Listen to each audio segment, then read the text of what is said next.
Hello, in this video we are going to look at metallic and reflections.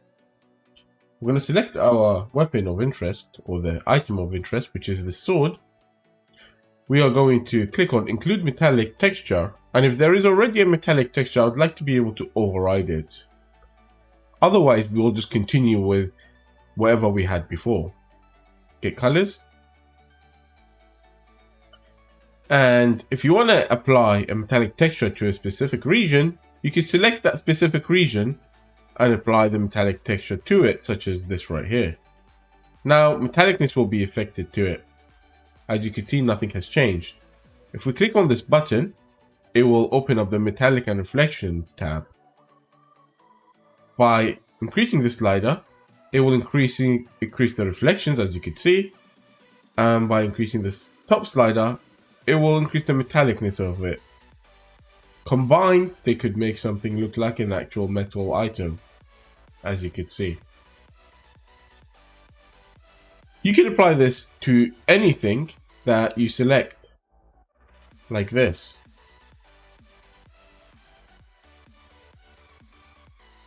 Now the entire sword is being affected.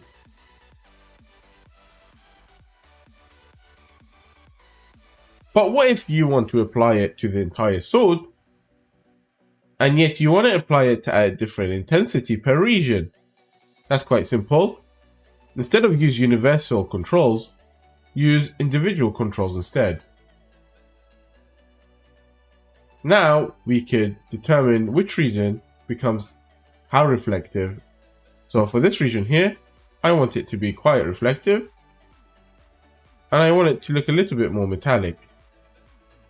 Whereas other regions, such as this region, I want it to be more metallic, but not very reflective. This is also called metallic occlusion. If you increase the metallic level while keeping the reflection at 0, it starts to cause an occlusion effect, whereby light is very little reflected.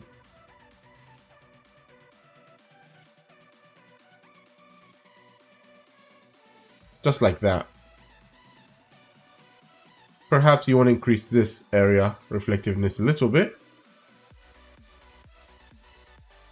And perhaps that gem at the bottom, we would want to apply a reflectiveness to it, so it looks like it's a bit shiny.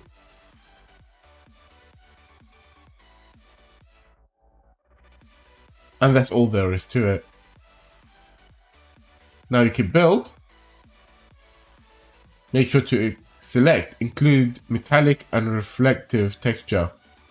We're going to auto assign to the current object if we want, or you could just create the new texture and material without auto assigning it, and then you can assign it manually if you like to any weapons or any other object you're interested in.